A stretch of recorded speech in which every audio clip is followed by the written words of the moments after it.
यादव के किसी बयान के प्रतिक्रिया देने की भी जरूरत नहीं है और उनके बयान का नोटिस लेने की भी जरूरत नहीं, इसलिए कि तेजस्वी यादव जब भी आप इतिहास उठा के देख लीजिए, जब भी प्रदेश में संकट आया है, जब भी कोई ऐसी विकट परिस्थिति आई है, वो खुद भाग के कहीं बिल में घुस जाते हैं और बिल से ही बयान देते हैं। एक पैनिक है आज की तारीख में कोरोना के कारण।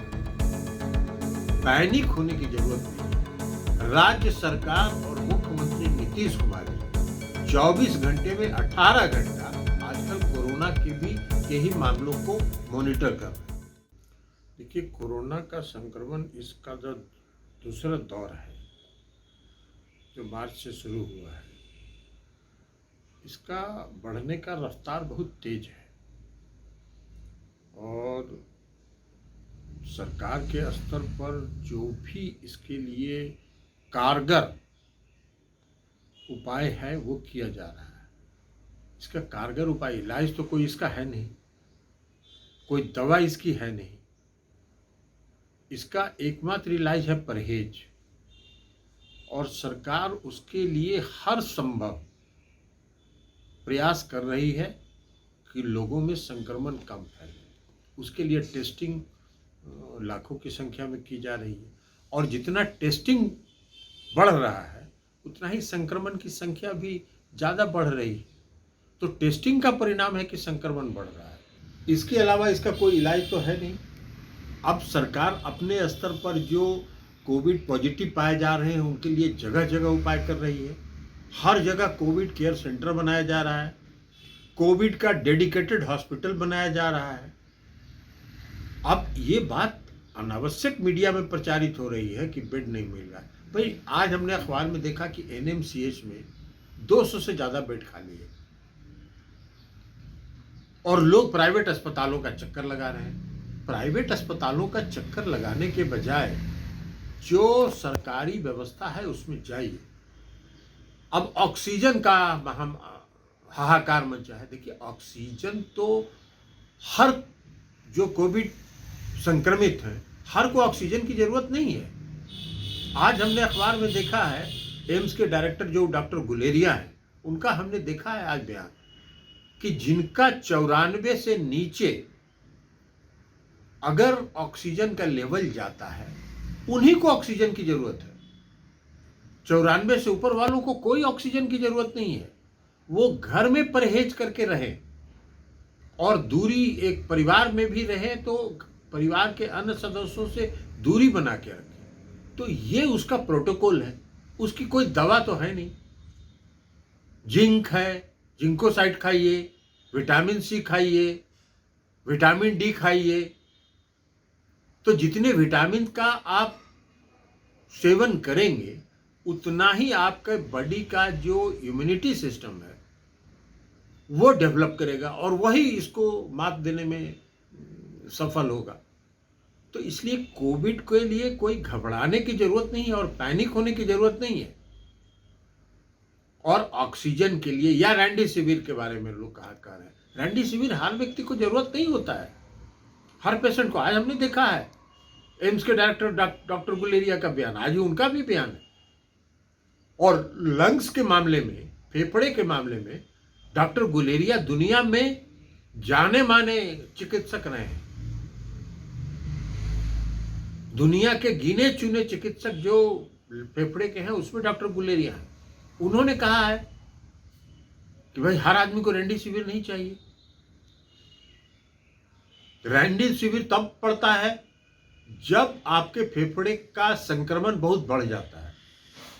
कुछ हद तक संक्रमण तो फेफड़े का होता ही है। कोविड अगर जाएगा फेफड़े में तो संक्रमण थोड़ा होगा, लेकिन वह संक्रमण अपने आप सही हो जाता है। लेकिन एक पैनिक है आज की तारीख में कोरोना के कारण। पैनिक होने की जरूरत नहीं है। राज्य सरकार और मुख्यमंत्री नीतीश कुमार जी 24 घंटे में 18 घंटा आजकल कोरोना के ही मामलों को मॉनिटर कर रहे हैं।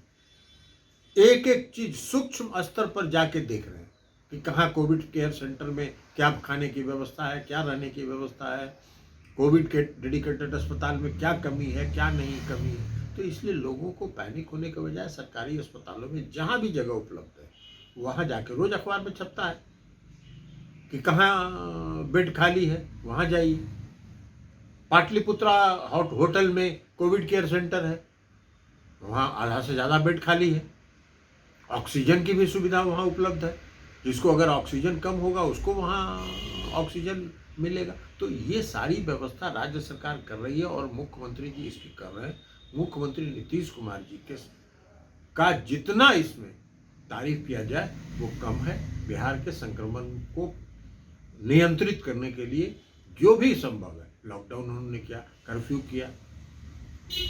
अब कुछ लोग बयान देते रहते हैं, उसके बयान का कोई मतलब नहीं है। जिनको कोई उस व्यवस्था से मतलब नहीं है वो बयान देते हैं।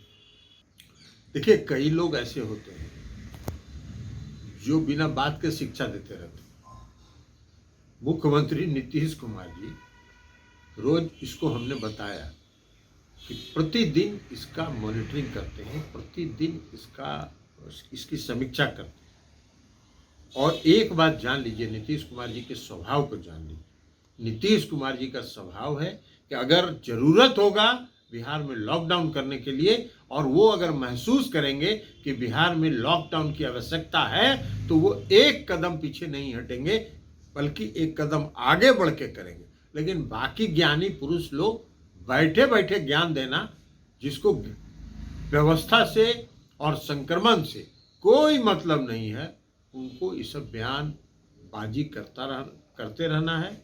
और ये लोग अखबारी नेता हैं और अखबारी नेता से व्यवस्था नहीं चलती। तेजस्वी यादव के किसी बयान के प्रतिक्रिया देने की भी जरूरत नहीं है और उनके बयान का नोटिस लेने की भी जरूरत नहीं है। इसलिए कि तेजस्वी यादव, जब भी आप इतिहास उठा के देख लीजिए, जब भी प्रदेश में संकट आया है, जब भी कोई ऐसी विकट परिस्थिति आई है, वो खुद भाग के कहीं बिल में घुस जाते हैं और बिल से ही बयान देते रहते हैं। अरे भाई, बिल से बयान देने से अच्छा है कि जनता की सेवा करते, तो बात समझ में आती। बिल में से बयान देना, ऐसा तो ज्ञानी पुरुष वो है नहीं। शिक्षा तो उनका वही है, हाई स्कूल में एडमिशन भी नहीं हुआ, तो शिक्षा है नहीं, ज्ञान बिल से दे रहे हैं। प्रदेश के लोगों के दुख सुख में शामिल नहीं है। भाई, जनप्रतिनिधि का और नेता का क्या कर्तव्य है?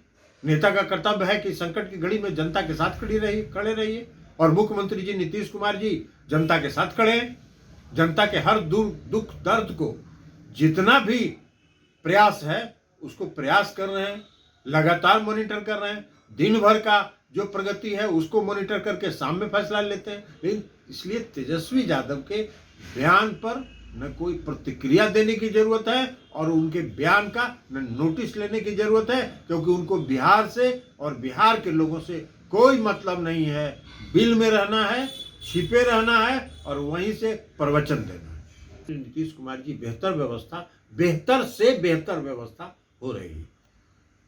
अब जहां तक वैक्सीनेशन का सवाल, वैक्सीन, अब सरकार ने यह भी निर्णय ले लिया कि 1 मई से, केंद्र सरकार ने निर्णय लिया कि 1 मई से 18 वर्ष से ज़्यादा वाले लोगों को सबको वैक्सीनेशन किया जाएगा।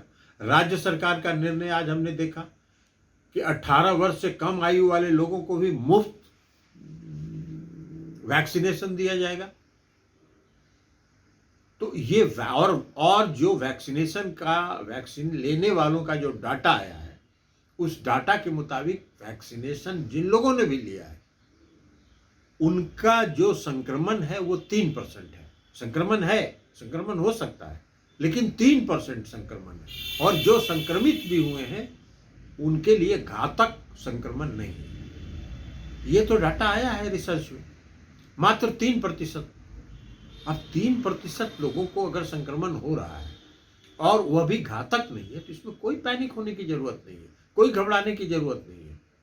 संक्रमण वैक्सीन लेने के बाद भी संक्रमण हो सकता है, इसलिए कि वैक्सीन जो है वो प्रिवेंटिव नहीं है। वैक्सीन संक्रमण को घातक नहीं होने देने के लिए कारगर है, शरीर के इम्यूनिटी सिस्टम को बढ़ा देता है। सड़कों पर हम लोग देखते हैं कि मास्क लोग नहीं लगाते।